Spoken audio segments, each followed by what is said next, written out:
Hello and good evening, and welcome to the York Consortium for Conservation and Craftsmanship, and to the first of our next series of Second Tuesday talks on the theme Conservation Without Borders. My name is Susie Clark and I'm a member of the Consortium Committee, and I'm a photographic conservator and consultant. We've been running the Second Tuesday talk since the summer of 2020 and are pleased to have a wide audience from across the UK and indeed across the world. And we're pleased to have many non-members again tonight here with us. So I hope that our regular participants will forgive me for saying a few words about the consortium by way of introduction. The consortium was established 20 years ago in recognition of York's central role as a hub for conservation and craft skills within the heritage sector. And we've built upon this to emphasise the close integration between craftspeople and conservators, and to provide a point of focus for both practitioners and those interested in supporting our heritage. Foundation's annual bursary scheme has also flourished, and we have awarded over 250 bursaries now to support the development of craft and conservation skills. I'm delighted to welcome our speaker this evening, Munyaradzi Elton Sagiya, who is joining us from Zimbabwe. So welcome and hello to Munyaradzi from Zimbabwe. Thank you very much, Susie, and thank you to our viewers and those who are tuning in from different parts of the world. Munyaradzi is a lecturer in the Faculty of Social Sciences and Humanities at Bindura University of Science Education, Zimbabwe. And from 2010 until 2021, he was a curator of archaeology and head of the Research and Conservation Department at the Great Zimbabwe World Heritage Site. Munyaradzi is a principal investigator for the British Museum's Endangered Material Knowledge Programme, a research project aimed at documenting the knowledge, skills and practices of dry stone masonry at Great Zimbabwe. He's also a member of the research team investigating the archaeology, heritage management and ethno-history of northern Zimbabwe or northwestern Zimbabwe through the large-scale research project funded by the Volkswagen Foundation. And as if that wasn't enough, in 2020, Munyaradzi won an award of the Young Professionals Forum, Emerging Skills for Cultural Heritage, organised by the Centre for Conservation and Restoration of Venaria Real, Italy. So some housekeeping points before the talk. If Munyaradzi has any connection issues, they tend to be very short. And if we have any issues at this end, please bear with us. We will be playing the video in from York University. After the video, there'll be a panel discussion and questions and answers led by Rebecca Thompson, Senior Estate Manager at English Heritage, and the panel will include Munyaradzi, Matthias Garn of Stonemason at Matthias Garn and Partner, and John Pridmore, Vice Chair of the Yorkshire Dry Stone Walling Guild. You are welcome to submit questions, of course, during the presentation, and please do that by clicking on the Q&A icon rather than through chat. So I'm now delighted to say that we will hear Munyaradzi's talk, Dry Stone Masonry and Endangered Material Knowledge in the Conservation of Great Zimbabwe World Heritage Site. Good morning, good afternoon, good evening, depending with where you are tuning in from. My name is Munyaradzi Elton Sagiya. I'm a lecturer in the Faculty of Social Sciences and Humanities at Bindura University of Science Education in Zimbabwe. I feel greatly honored today to be one of the presenters of the York Consortium of Conservation and Craftsmanship webinar series for year 2022. And the title of my talk is Dry Stone Masonry and Endangered Material Knowledge in the Conservation of Great Zimbabwe World Heritage Site. So I will start by sharing my personal connection to this famous and spectacular archaeological site in Southern Africa, And for the benefit of our audience who may not be familiar with this archaeological site, I will present a general overview of its history, its archaeology, as well as the physical fabric that constitute this archaeological site. And I wish to spend more time talking about the ongoing project that I'm undertaking. And this project is being funded by the British Museum under the Endangered Material Knowledge Program. So I wish to share my preliminary findings as well as my experiences of undertaking this project. So I grew up among the Nemanwa community, located about 3 kilometers south west of Great Zimbabwe. And I grew up listening to elders during clan meetings or other social village gatherings, where oral traditions and narratives about Great Zimbabwe would evoke ancestral stories, leading to long discussions and arguments.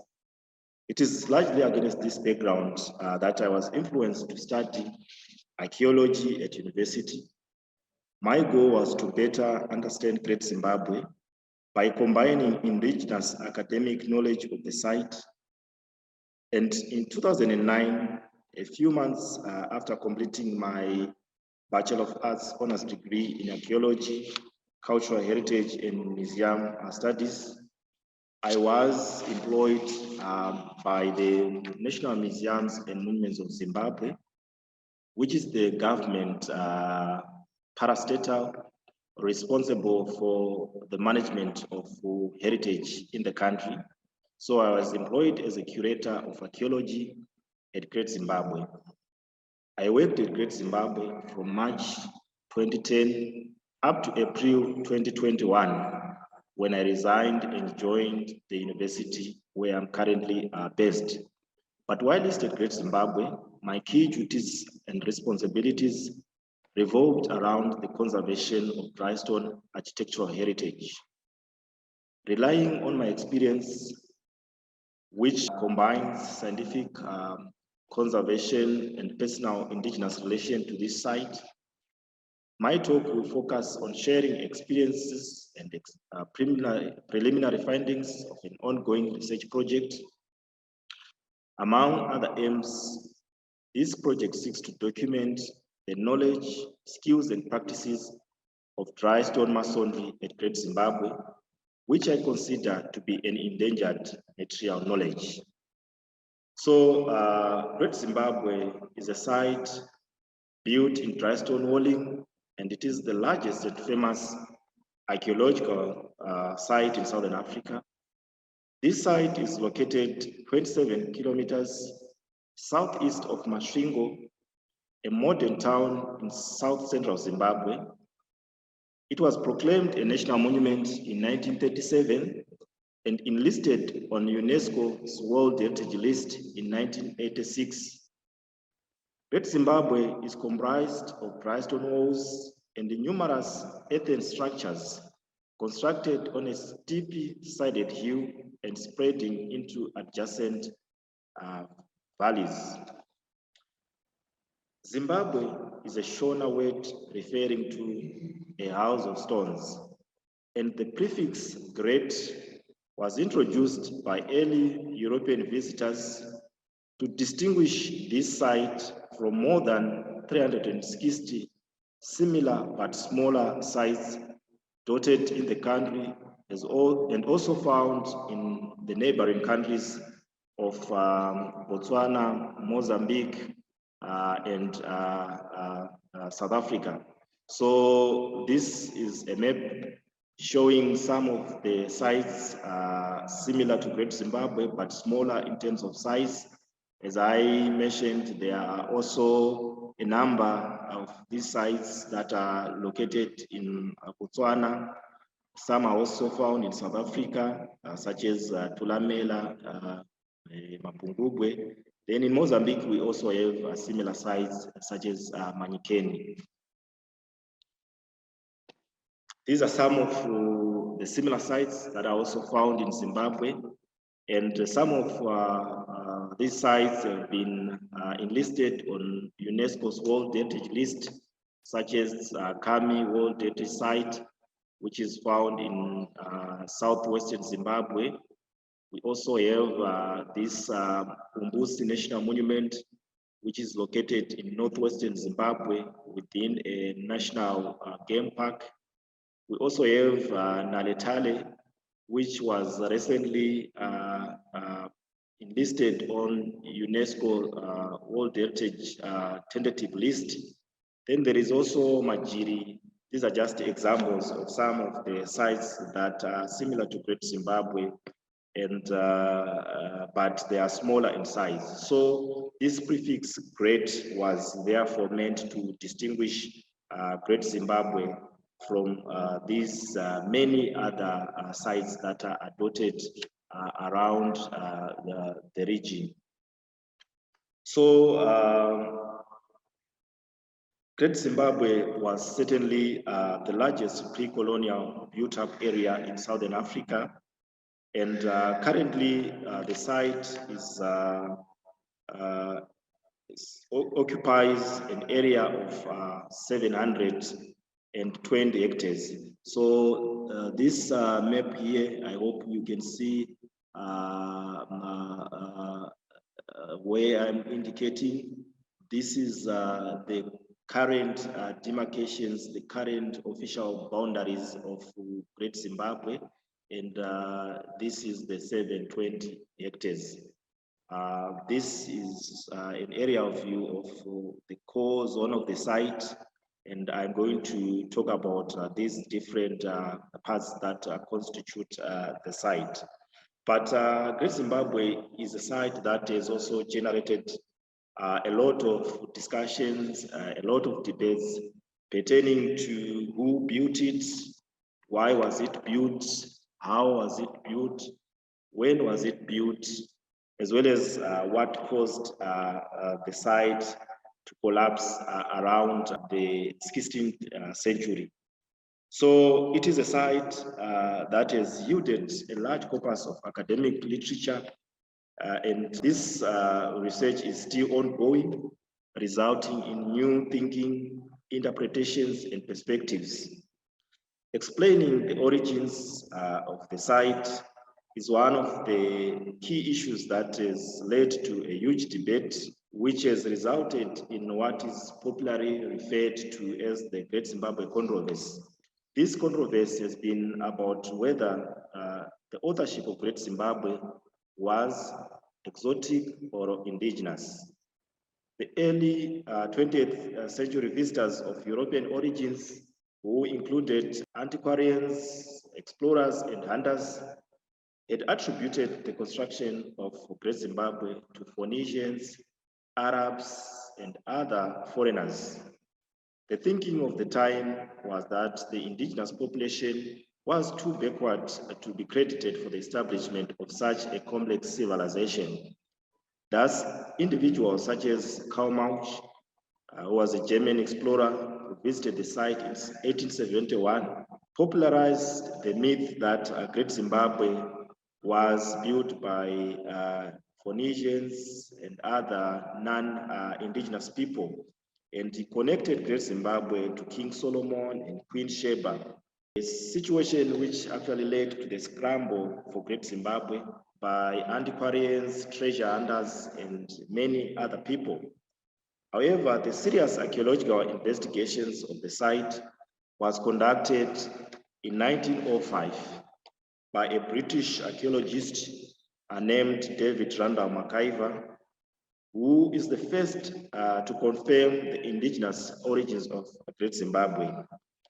He was basing his conclusions on the artifacts that he recovered, which strike similarity with the modern Shona material culture, leading him to conclude that the monument itself had been built by the ancestors of the present Shona people, who are predominantly found in Zimbabwe, with some few in neighboring countries of Mozambique. But this debate continues because there are some other Scholars and researchers who challenged Randall or Makaiva said that it's a debate which lasted for over a century, where people were trying to answer to the question of who had built Great Zimbabwe. But it became a debate of exotic versus indigenous origins. Another key question that has also generated quite a lot of discussion and debates is to do with the explanation on why Great Zimbabwe was built. But from archaeological understanding, Great Zimbabwe was built as part of a major civilization that flourished in Southern Africa between 11th and 19th centuries. And in archaeological terms, Great Zimbabwe represents an archaeological imprint of this complex society, a society that was, among other things, defined by social stratification, where there were two tiers of the elite and non-elite, or the commoners. This distinction was made primarily on the basis of walling, where the elite are those who lived within the walled areas, and the non-elite are those who resided outside the walls.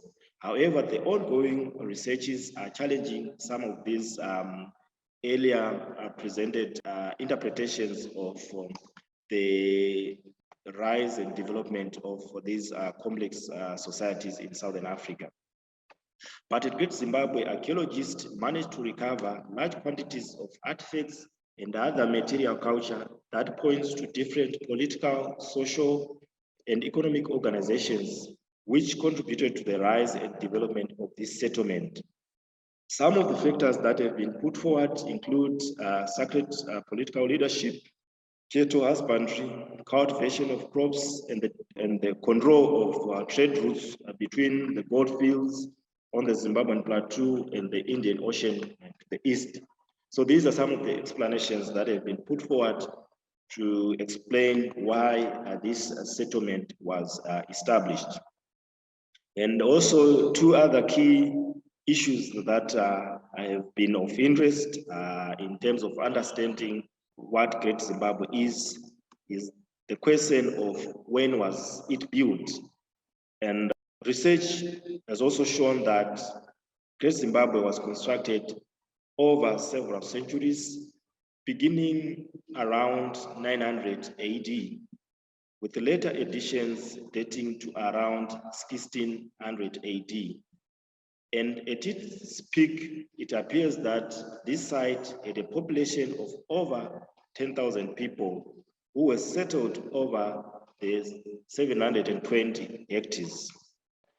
At first glance, it can be assumed that the original builders of Great Zimbabwe were guided by a site plan during their construction to be able to build this complex settlement with various enclosures, as well as matrix of passages. One would assume that maybe the builders were following a particular plan.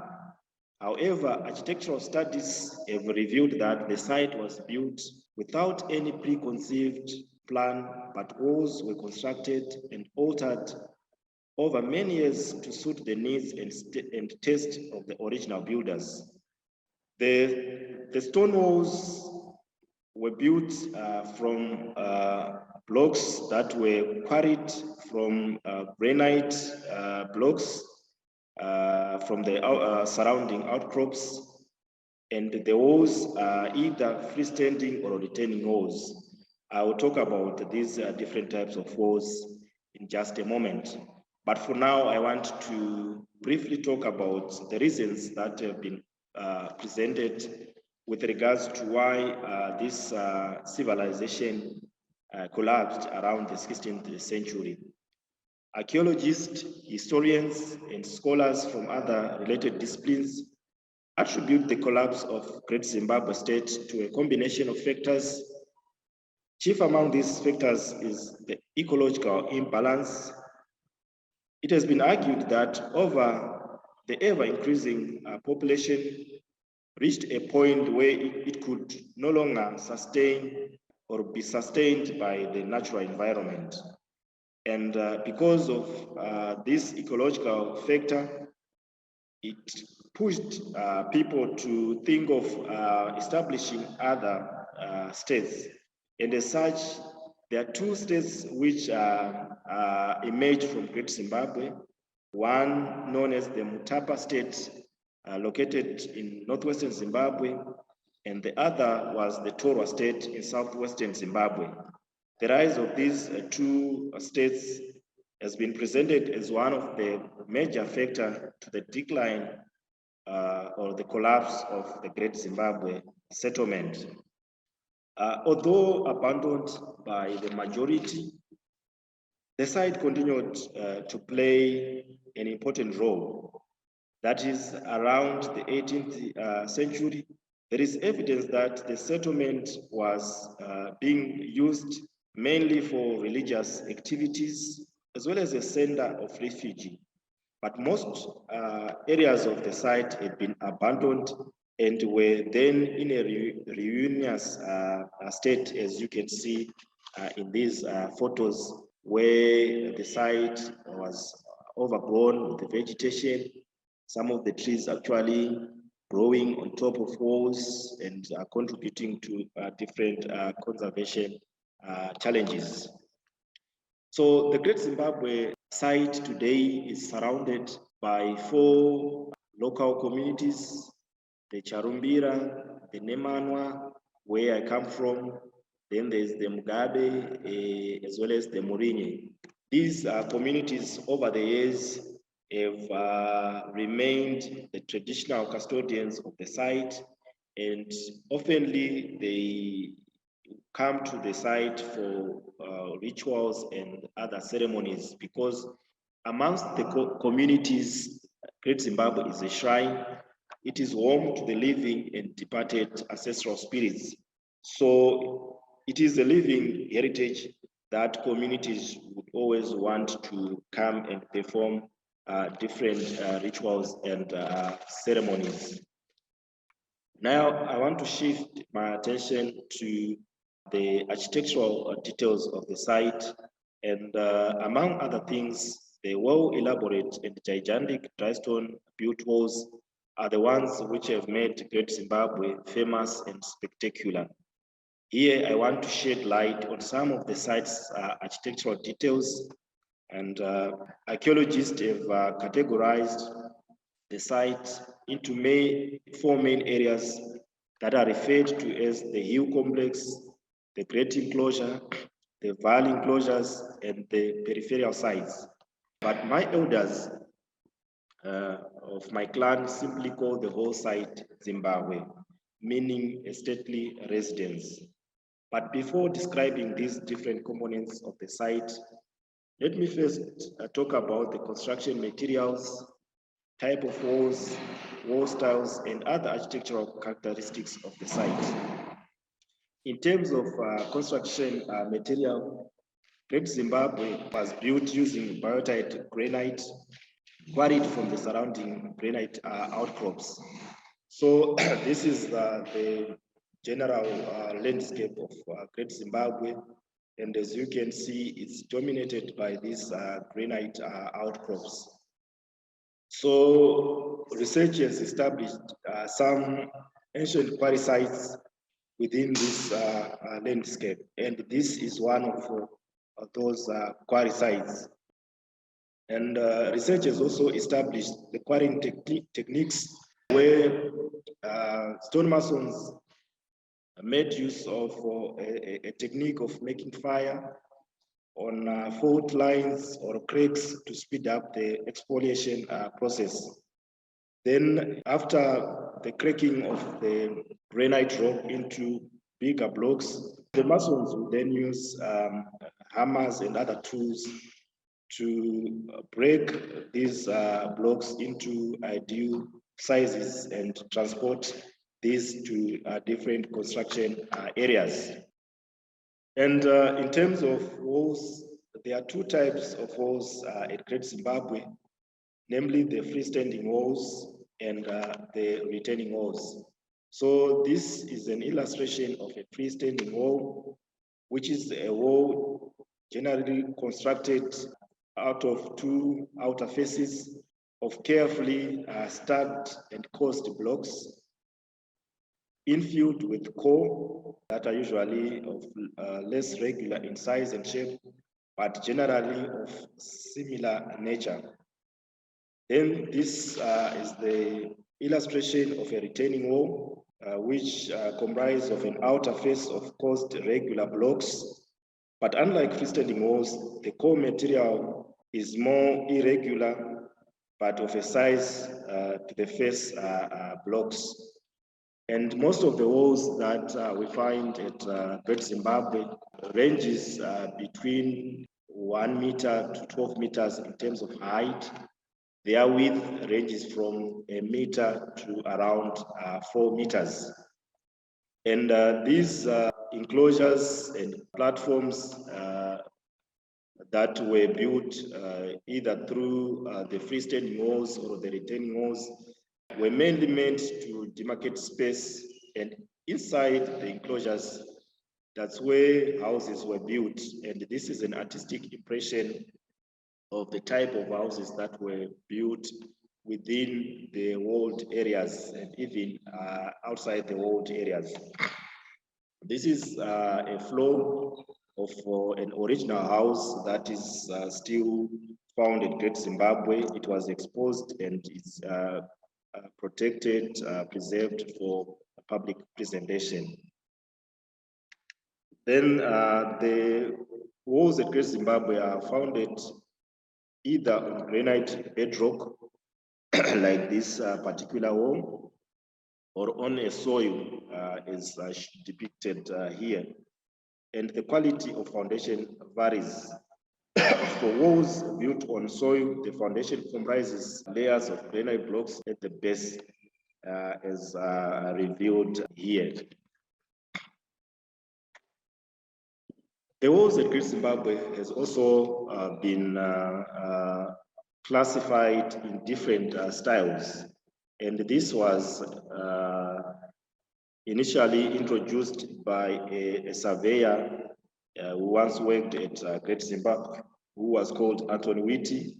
In 1959, he proposed a 4-party system of classifying wall styles at Great Zimbabwe based on observation of the shape and size of the face blocks, quality of workmanship, and the general aesthetic appearance. So he came up with 5 styles: the poor style, the quality style, the poor quality style, as well as the rough style.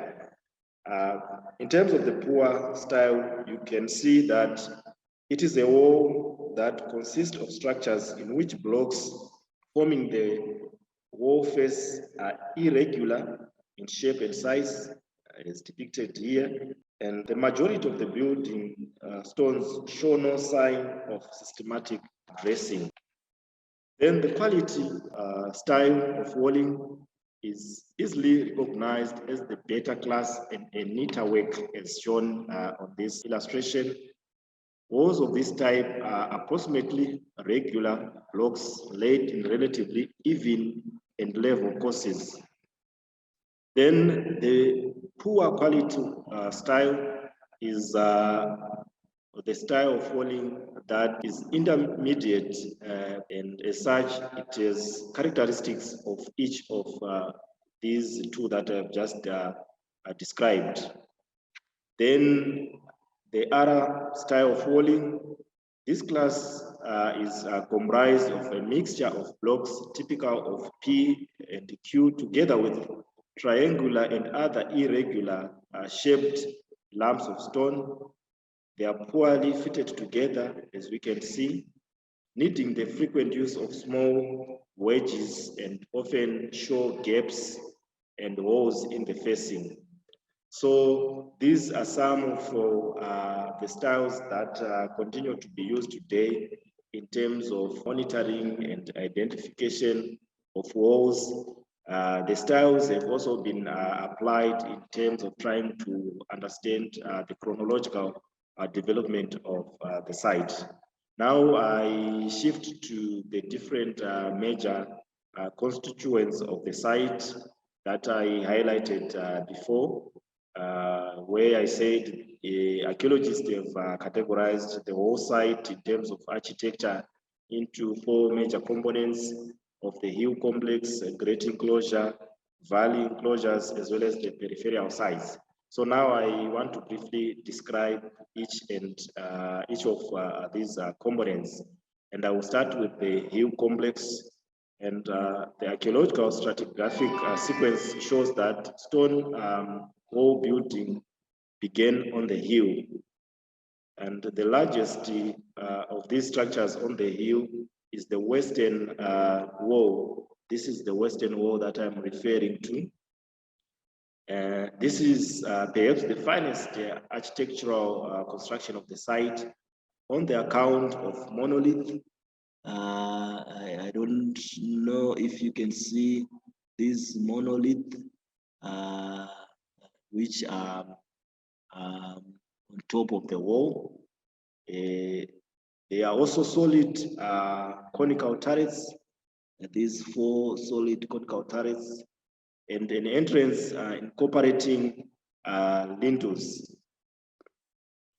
So this is the western enclosure, and within the hill there are a number of enclosures that amounts to about 5. And this is the largest of the enclosures that are found up the hill. And the western enclosure contains between 3 and 5 meters of stratified house floors, the thickest concentration anyway on the monument. At the back of the western enclosure is another entrance with the lintels of stone. This is the entrance that I'm referring to. And this is the only original entrance remaining at the site. The wall is founded on several uneven granite boulders, and this is one of the most spectacular pieces of engineering that is found at this archaeological site. And it also refers to one of the skills that was displayed by the original builders of incorporating granite boulders within the matrix of their many-made structures, formulating a symbiotic landscape. And most of the walls in the hill complex are freestanding, although retaining walls were also used in certain places to terrace the slopes and to provide a building platform. The great enclosure situated across the valley but adjacent to the hill is perhaps the monument's most spectacular and substantial structure. Its outer wall is 11 meters tall, this outer wall, and at its highest point might be around 12 meters. In terms of circumference, the great enclosure is about 250 meters and it contains a number of internal enclosures that you can see here. And it also includes other features such as the conical tower. So this is the conical tower, which shows the quality of workmanship and engineering that the Masons had reached. And the great enclosure is also adorned with a decoration which is known as the double chevron decoration. And also on top, there are also some monoliths that were also introduced. Then the valley enclosures. The valley comprises of multiple individual enclosures similar to the great enclosure, although the semicircular buttresses of the external entrances are much wider and show no evidence of having lintels over them. Unlike the great enclosure, all the entrances to the great enclosure are believed to have been linteled.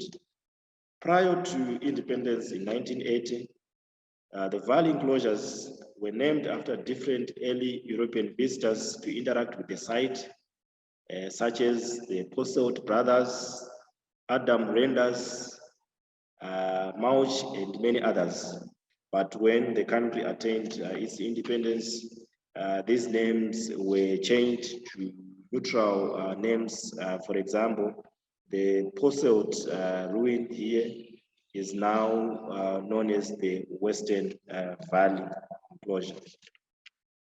Then lastly but not least, the peripheral sites are the enclosures and settlements within the monument and immediately outside it, and they formulate a ring of enclosures that have stonewalling, terraces, and various features of archaeological importance.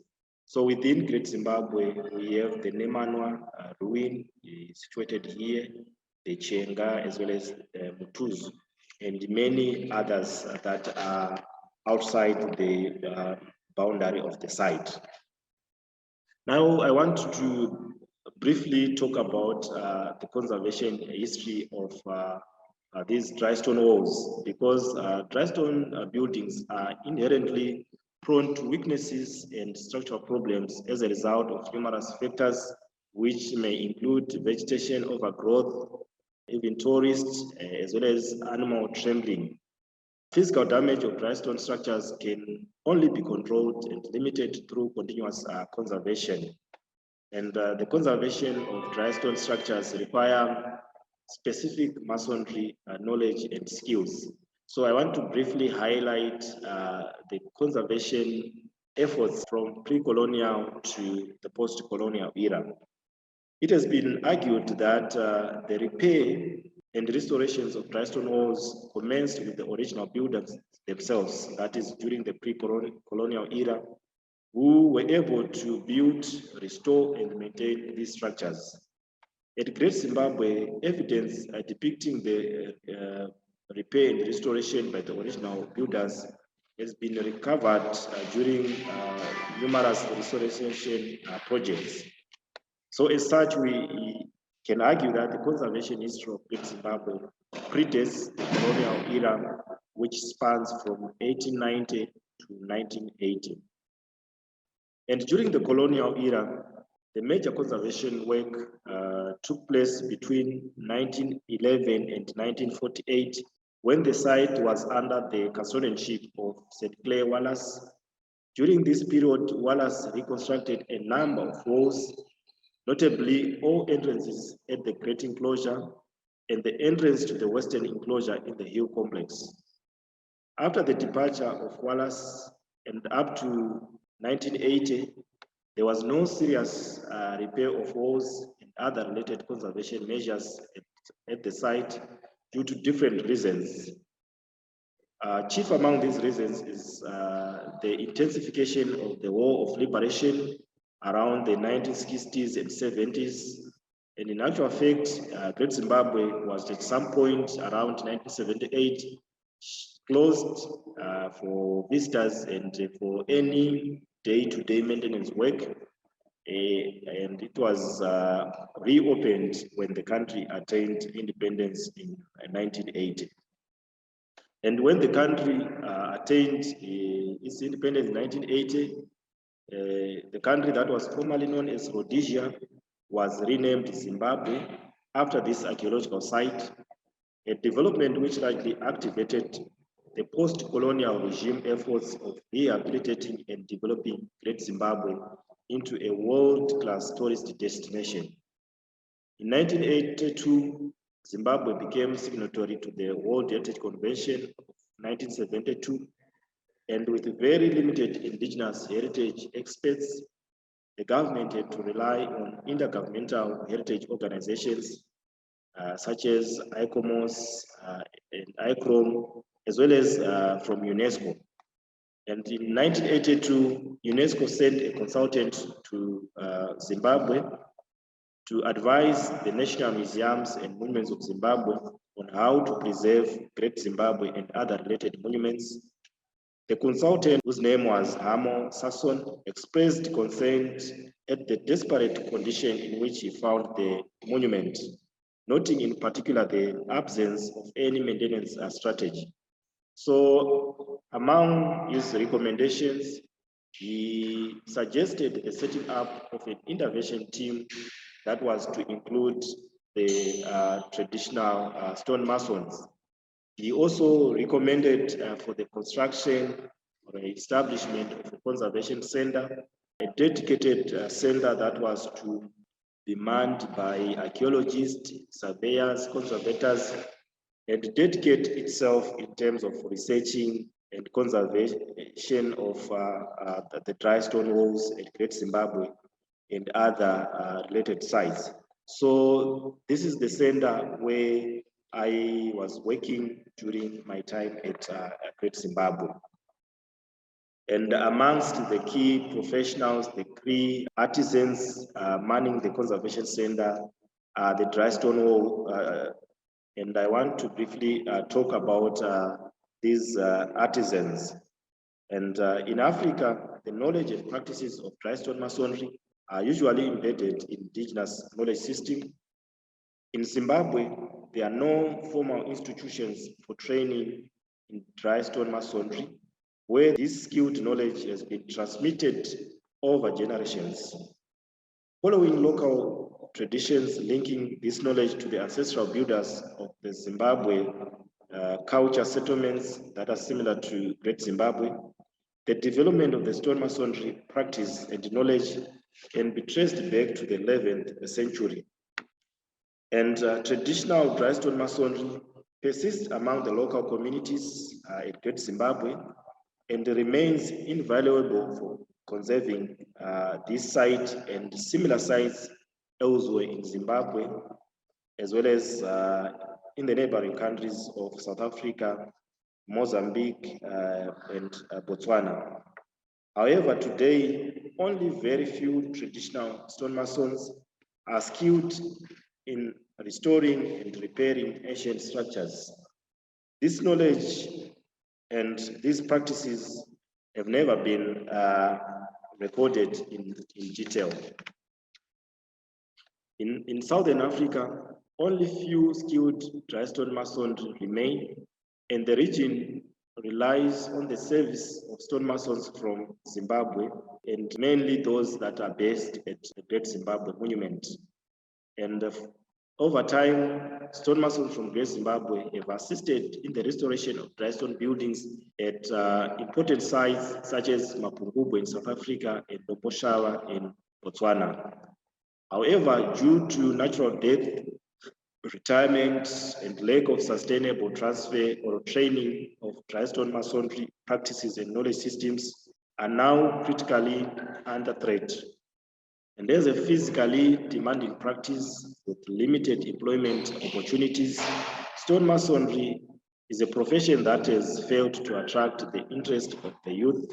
The practice has also remained male dominant, and in Southern Africa, particularly in Zimbabwe, there is currently lack of grooming and institutionalization of this profession. There is no clear succession planning and professional development. So it is against this background that I applied for a grant to document the knowledge, skills, and practices of stonemasonry at Great Zimbabwe, because I felt that it's a profession, it's a workmanship that is endangered, that is under threat. So the project that I'm conducting is funded by the British Museum under its Endangered Material Knowledge Program, which is a granting program for scholars and practitioners who are interested in documenting material knowledge that is deemed to be endangered or facing extinction. So in my case, I'm documenting the knowledge, skills, and practices of dry stone masonry at Great Zimbabwe. The project is aimed at ensuring that there is a record, a digital record of this critical knowledge of stone masonry, which is very important in maintaining and restoring dry stone structures at Great Zimbabwe. And some of the objectives of this project is to produce a census of traditional stonemasons around Great Zimbabwe, mapping their activities in space and time, as well as documenting their knowledge, traditions, and practices of quarrying, identifying structural problems, of dismantling walls that would have been deemed to be unstable, and also documenting and recording the restoration and monitoring processes. The project is also targeting at constructing a digital archive designed as a repository resource for the conservation, transfer, and dissemination of traditional stonemasonry knowledge and practices. So far, I have managed to conduct a census of the stonemasons that are living and the departed. And at Great Zimbabwe, currently, we have about 6 stonemasons. And of the 6 stonemasons, 2 have retired. So, which means that those who are employed on permanent basis at Great Zimbabwe, there are 4. Amongst the total number of the stonemasons, there is a trend that has emerged where the majority of the experienced and the skilled masons are emanating from one particular clan of the Mugabe clan. So these are the Mugabe brothers. This one is the eldest, who was a stonemason who started working at Great Zimbabwe prior to independence during the colonial era.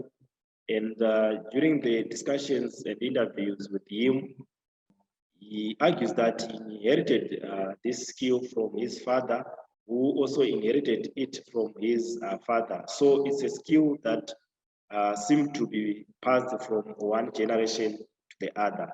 So this is the current stonemasons who are permanently employed at Great Zimbabwe.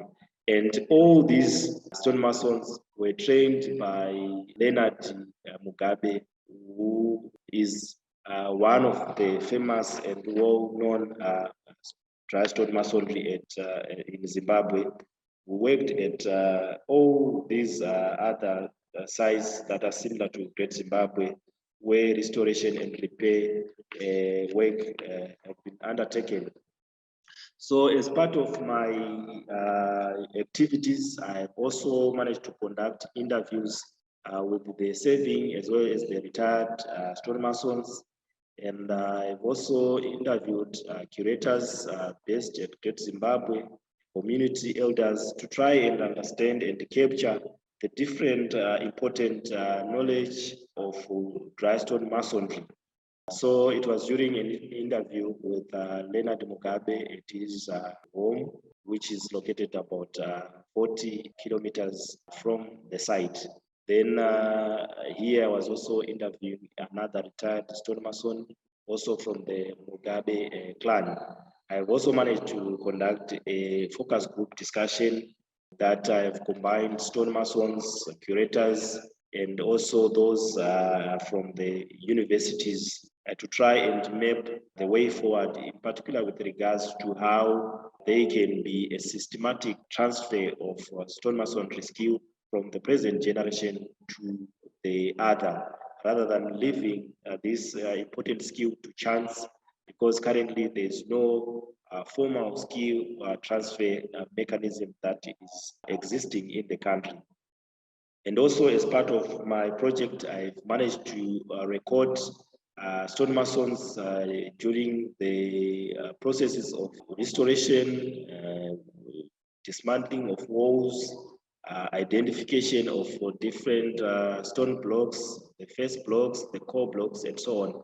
So I've been doing this through photographs, audio-visual, text, writing of notes, and many other formats. And part of what I'm also doing is to edit and analyze the data that I'm collecting within the framework and the expectation of the British Museum's Endangered Material Knowledge Program. So in terms of the interviews, I'm transcribing them as well as translating them into Shona language, which is the dominant local language in Zimbabwe. So I'm also working on that. I'm also editing the photographs as well as the videos to meet the standard and the requirements of the British Museum, because after the completion of my project, this data will be deposited in a free access repository where different publics who are interested in dry stone masonry at Great Zimbabwe and in Zimbabwe will be able to access this material. So in conclusion, I just want to end with the pending and ongoing activities that I'm currently working on. I've already mentioned about data analysis and editing, which is an ongoing exercise. I'm also looking forward to dissemination of the findings as well as the project through various media forums, including newspapers, televisions, webinars like what I'm currently doing, as well as conferences.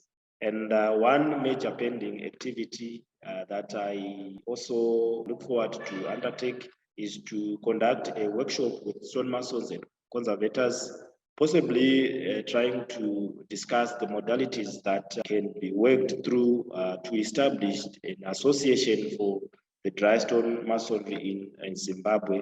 Because besides these masons who are skilled in repairing the ancient settlements, there is also another type of masonry that is emerging, those who are involved in commercial masonry. Though these are not necessarily following the dry stone masonry practices, they are incorporating their structures with cement and other binding materials, but some of the basic concepts relates to dry stone masonry. So I wish to bring different stakeholders and interest groups together and discuss how best we can put some structures that will enhance the sustenance of this important profession and workmanship.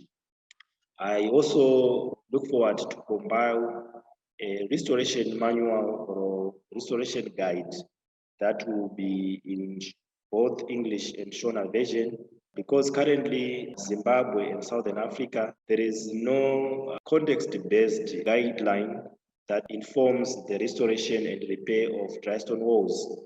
Most of the guidelines are derived from the international conventions and charters, such as the Venice Charter, Bura Charters, and so on. So it is also my wish and aim to try and compile a locally informed manual that may be adopted in future when it comes to the restoration of dry stone structures. Lastly, but not least, I want to express my acknowledgement to the British Museum and the Arcadia for funding this project that I'm undertaking. I also wish to express my sincere gratitude to the York Consortium for Conservation and Craftsmanship, in particular Susie, who have been in touch since August 2021. She has been in contact discussing about the modalities of delivering this particular webinar. So I'm very grateful to her assistance as well as the insights to this important platform. She is the one who actually introduced me to the York Consortium for Conservation and Craftsmanship, a very important institution that I was not aware of. I also want to thank my university. They've been supportive in terms of the implementation of this project. So I really express my gratitude to the Vice Chancellor, my Dean, and the Chairperson. I also want to thank the National Museums and Museums of Zimbabwe, my former employer, who has also been handy in terms of the support and implementation of this project. Lastly, but not least, I wish to express my gratitude, my thanks to the local communities and the stonemasons at Great Zimbabwe, as well as the research collaborators of this program. Thank you all for listening. Hello, that was fascinating. Thank you so much, Munyaradzi. It's now time for the Q&A session, where audience questions will be discussed by the panel. So please send any questions using the Q&A box below, which should appear at the bottom of your Zoom screen. In the interim, I'm pleased to welcome and introduce the panel whilst we wait for the first questions to come through. The first person I'd like to introduce you to is Matthias Gahn. He's worked in the stone industry for 30 years, and following his apprenticeship in Dresden, Germany, he worked in a number of stonemasonry and carving workshops in Europe before moving to England in 1998 to work at Wells Cathedral and then for Dick Reed's workshop in York. So Matthias runs his own stone business, specialising in the conservation and repair of historic stone structures. He's a German master in stonemasonry and stone carving, and a member of the Worshipful Company of Masons, a freeman of the City of London, a SPAB fellow, and a member of the Historic England Conservation Committee. He's a frequent lecturer, teacher, and advisor in the field of historic stone conservation. So welcome, Matthias. And John Pridmore is the Yorkshire Dry Stone Walling Guild Vice Chair and an instructor. In 2005, when playing cricket, his favourite sport, the subject of repairing a derelict wall was brought up at the committee, and John offered to fix them. Not satisfied by the end result, he signed up for a course with the Yorkshire Dry Stone Walling Guild, and John returned to the wall and rebuilt the section, which apparently still stands today. The following years were spent improving skills with hands-on practice and seeking knowledge from experienced wallers. John then achieved his Master Waller accreditation in 2010, and he says he still learns something every day, as every stone is different to the next. So welcome, John, too. So we've got the first question in from Munyaradzi. Have we got Munyaradzi online? Sometimes dips out. The question is, oh yeah, thank you. What is the current situation for dry stone wall construction in Zimbabwe outside of the heritage sector? Oh, thank you very much, Rebecca, and thank you, Matthias and John, for having me for this discussion.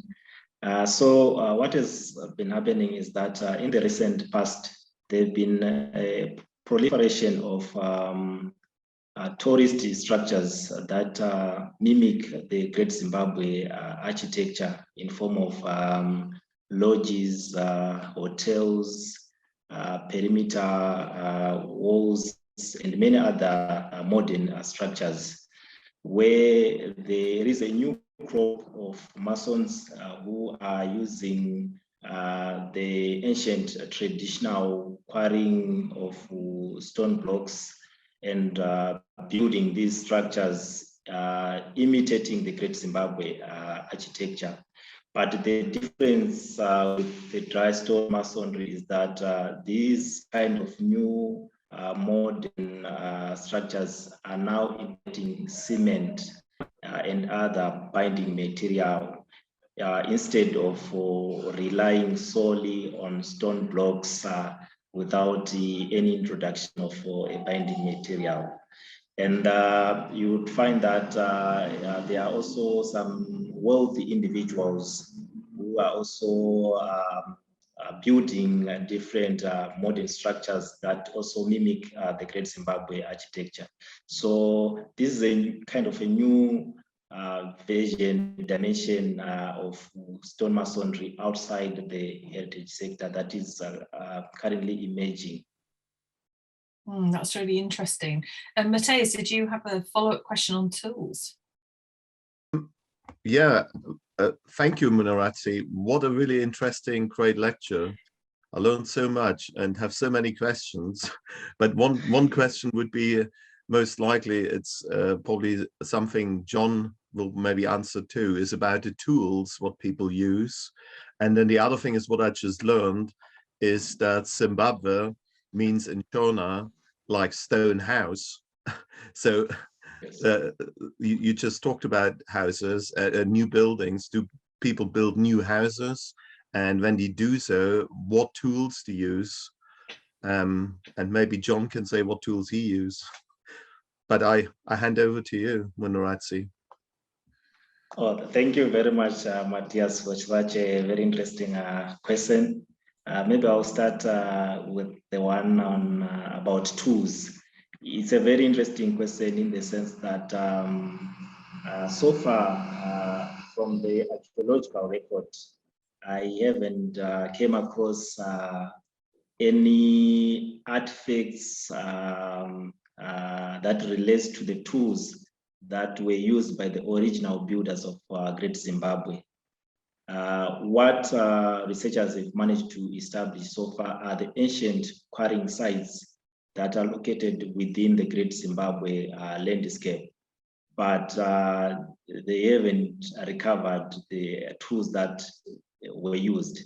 But from assumption, since Great Zimbabwe was built during the Iron Age period, where iron was the dominant mineral resource or metal, we assume that obviously they were making use of simple iron-made hammers, and also maybe they were using stones to also break other bigger stones.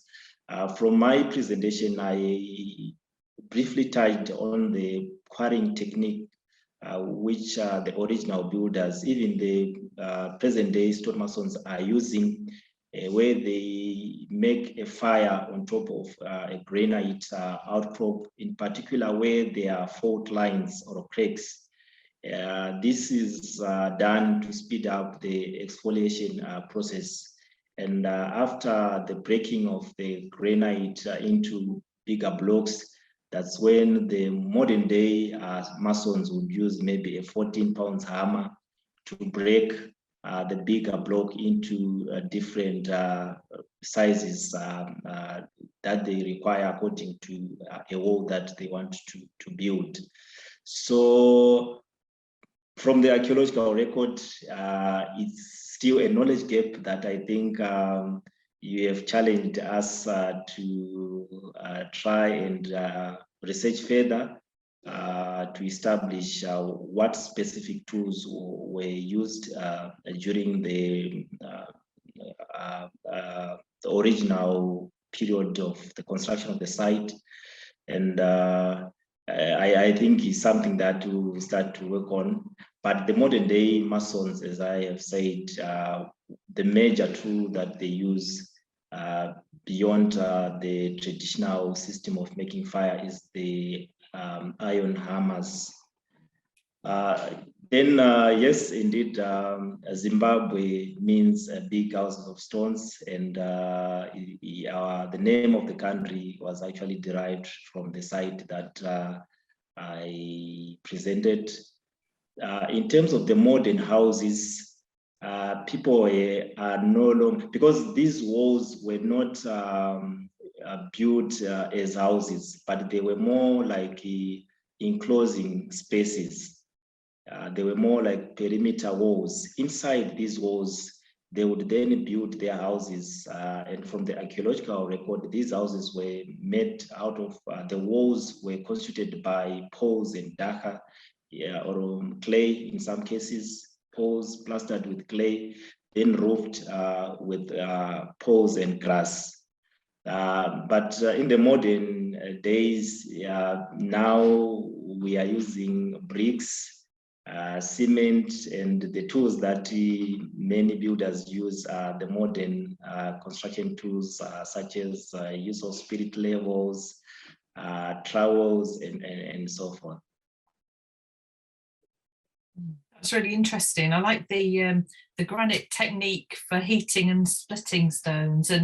And my little bit of learning from Matthias actually was that you've got a flame granite finish that you use in Europe too. Yeah, it's more like for making the stone unslippery when it's iced over. I don't think you have this problem in Zimbabwe. Yeah. So John, have you got any additional sort of questions to add? Yeah, well, the tools I was allowed to bring into the house tonight anyway. First is a sort of standard walling hammer, flat one end, pointed at the other. This one's 2.5 pounds. Sorry for people who are metric. And you can get £3 and £4 hammers of the same shape.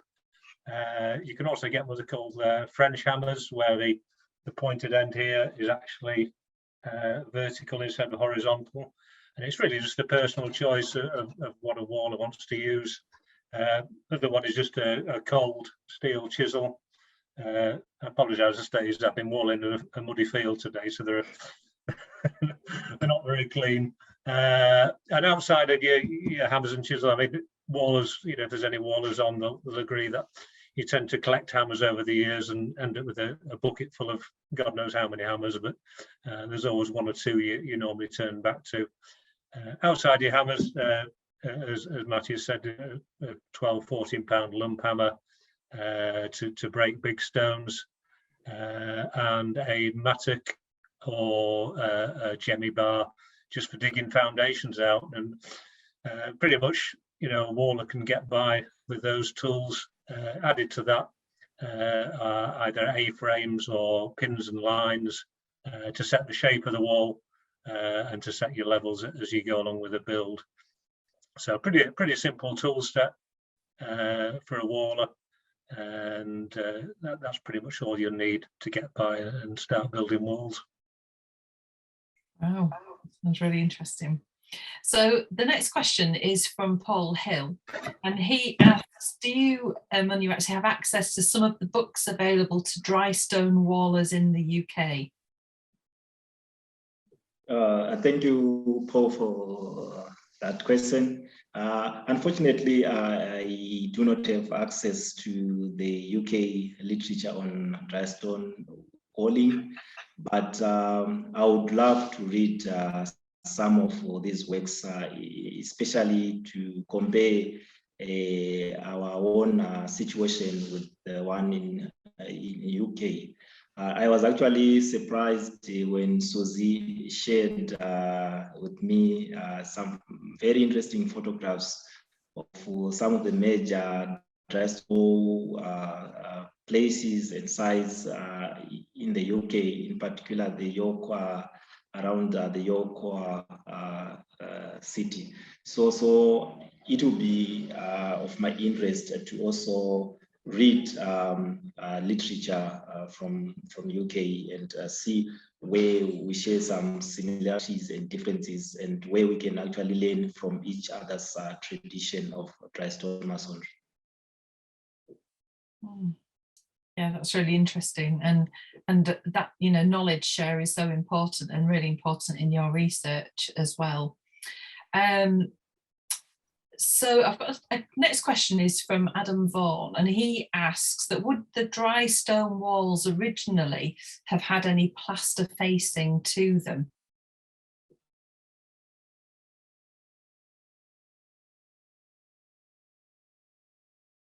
I think Munyaradzi has just dropped out a little bit there, but so in the meantime, I've just had another message come through that apparently the same method for splitting great stones was used in Sri Lanka. So that's, there's all sorts of different techniques throughout the world. I know Munyaradzi talked about having cement on modern walls, but I'm not sure if there's any sort of plaster facing to the original historic walls, but we'll wait for Munyaradzi to come back in. He's just frozen for a little bit. He's dropped out. So on the subject of using cement in a wall, you know, there's two schools of thought. Some people think it's stronger. The reason a dry stone wall is built as it is, it basically works on gravity and friction, and the more friction you can create with stone-to-stone contact and tight packing within a wall will actually allow the wall to flex slightly. So if the land subsides slightly after the wall's been built, the wall will actually move with the land. Whereas if you've cemented a wall, it makes the wall rigid, and you lose that little bit of flexibility you get with a dry wall. So often you find you do get some issues with cementing. You often see it in the countryside if the top stones have been cemented on a wall or a new wall, and then the wall settles over years. What you get is a line of top stones and a little gap underneath them as the wall has settled underneath them. Whereas if the top stones had been placed on dry, they would have actually moved with the wall and stayed tight to the wall. So, you know, with regards to a dry stone wall, you know, certainly my preference would be to always use it dry and never put cement in. Occasionally, health and safety determines that you've got to cement them on public byways, etc., public footpaths. There's sometimes a requirement to cement them on, but I would always argue that the wall will actually last longer and be stronger with the walls built dry and not with cement. I mean, but I can say something. I think, Munyaradzi, the pictures you showed, the joins seems very tight. I know you had like uneven 4 different variations of wallings, but overall, I think the joints been very, very tight. So I think when you dress a stone to have such a tight joint, you probably wouldn't render or put like a coat on it. Or Munyaradzi, maybe you can answer this question as you're back now. So yes, I'm back. Yeah, so the question, just to remind you, was that would the dry stone walls originally have had any plaster facing to them?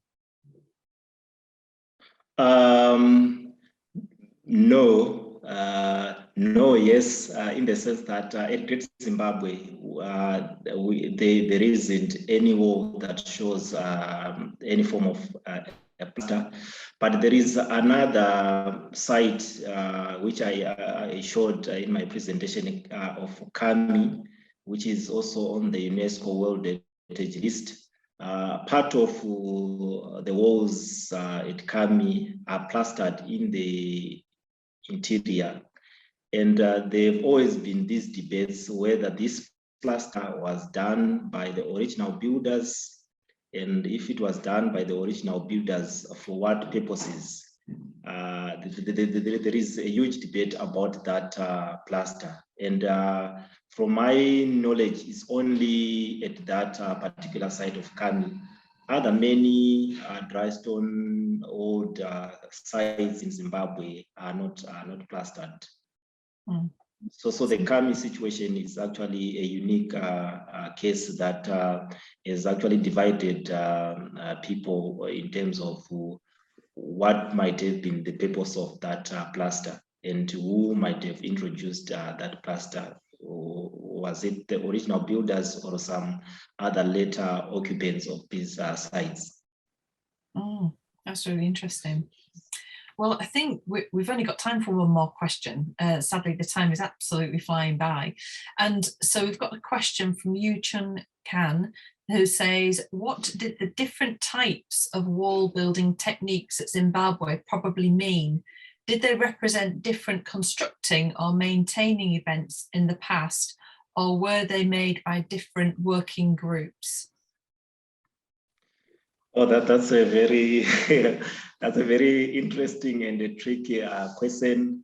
In actual fact, I have been part of a multi-authored paper where we were discussing these issues about the styles, the different styles of dry stonehauling, whether the builders, the original builders would say, we want to build a poor type of walling now.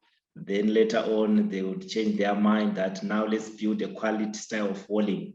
But archaeologists in particular have used these styles to explain chronology of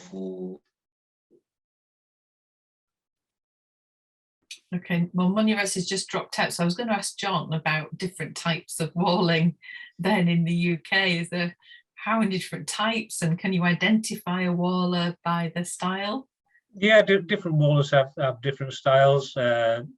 some wallers like to use a lot of hammer, some like to just use the stone as it comes off the wall. And obviously it depends on what stone you're walling. Sometimes you're working with quarried stone. Sometimes, like I've been out today to repair a wall where a tree's gone through it in the recent winds, and then you're just using the existing stone that was built, maybe 100, 150 years ago. And I tend to like to put it back as it came off and without too much hammer, so it blends in and looks as original as possible. Regionally, there's different styles of walls. So if people have travelled down to Cornwall or down the southwest, what you find down there is what they call herringbone walling, where they use thin pieces of stone in a herringbone effect, and often with a planter in the middle of it. Sometimes there's sort of boulder walling, often depending on the availability of stone. So there's different styles regionally, and a lot of it depends on the actual stone that you're working with. You find down the Cotswolds there's a lot of thin limestone, so you get a lot of courses to your wall, whereas up here in Yorkshire there's some quite lumpy sandstone and limestone, so you wouldn't get as many courses in the wall. It's a different look and feel to it. That's really interesting. Hello, Munyaradzi, welcome back. Yes, sorry for that. No, it's okay. No, don't worry. Yeah. So it was different. I think you've answered that with the different groups of people and the wall building. So we've got one more, and this is a really lovely question, very close to my heart as well, and I know this is close to Matthias too. Catherine Gold asks, are there currently any younger people, men or women, being trained up or apprenticed in the force stonemasons?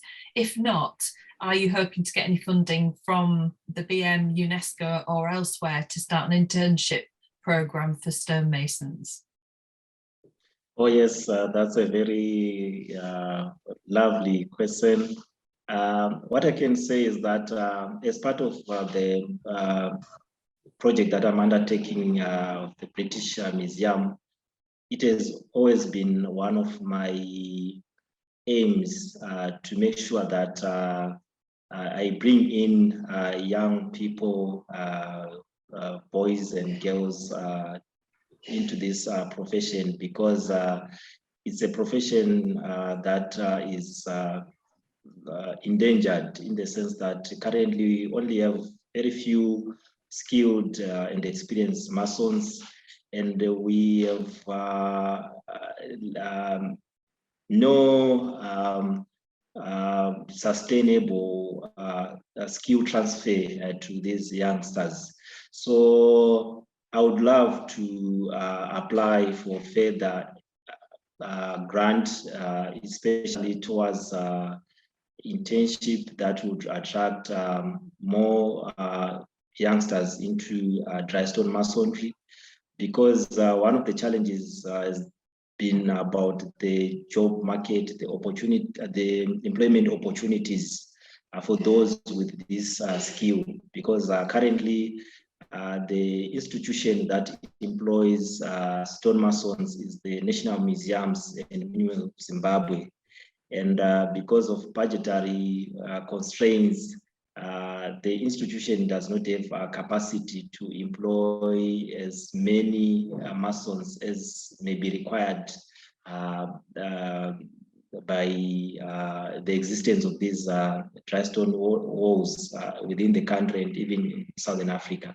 So for this skill to be transferred to the current and future generation, I think there is a need for such a kind of initiatives.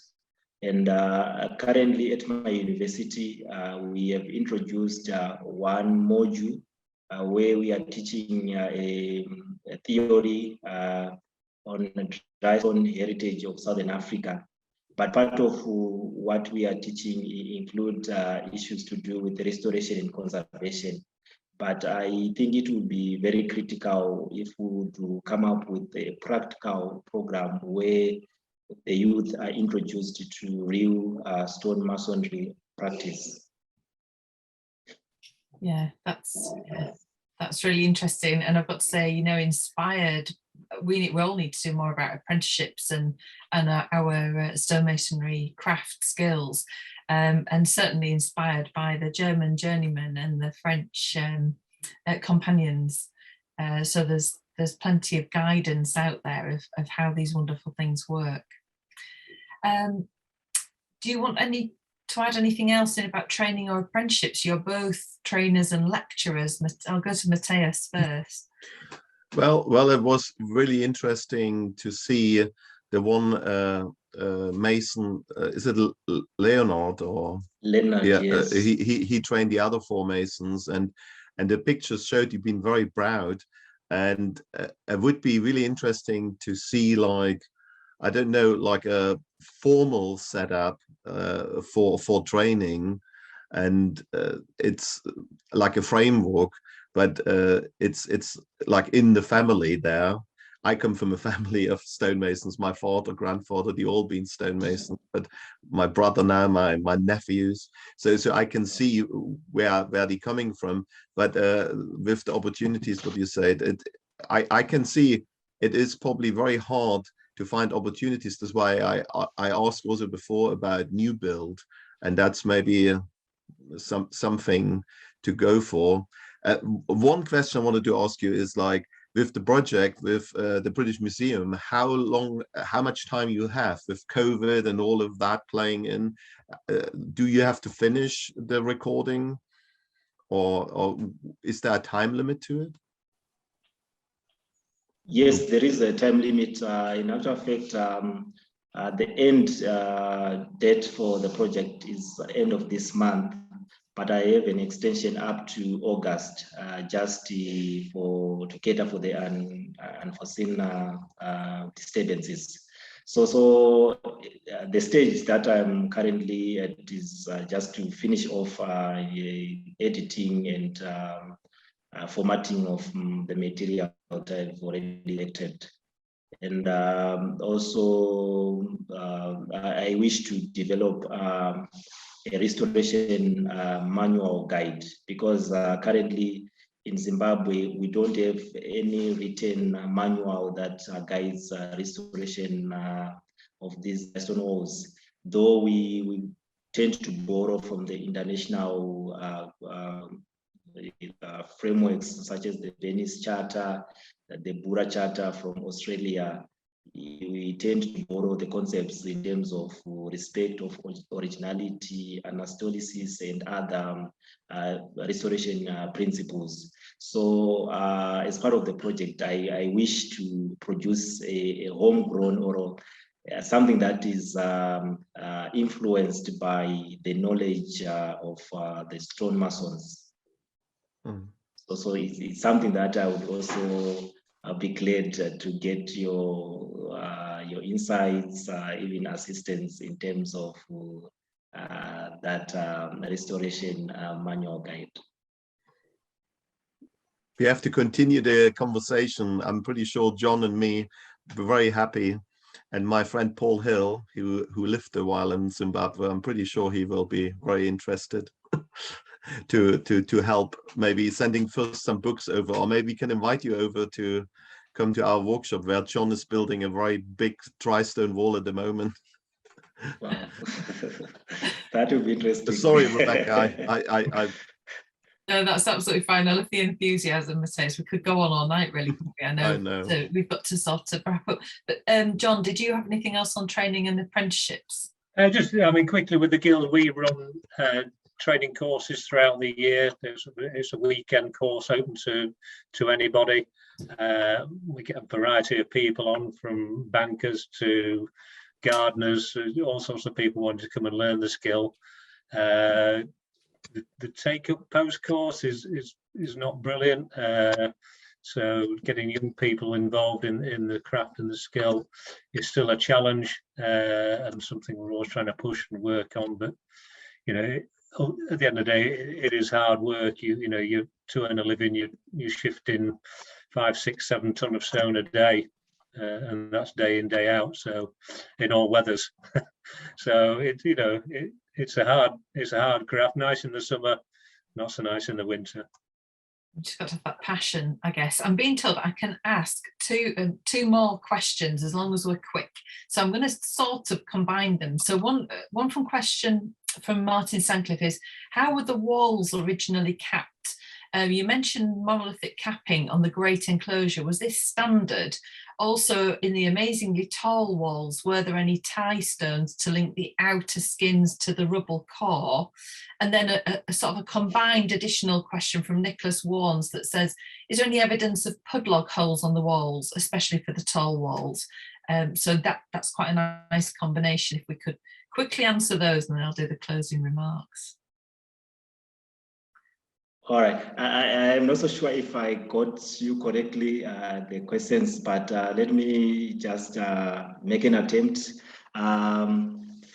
These walls, especially the taller walls, they've got a wide base and they tape inside as the height increases. So this is one of the techniques that the original builders used to make sure that Oh, right, that probably answers our questions then, because Munyaradzi's just dropped out again there. So I'm sorry, we haven't got time for any more questions, and I'm going to have to leave there, and I apologise to people who haven't had their questions answered. But what a great evening. So that's all we've got time for.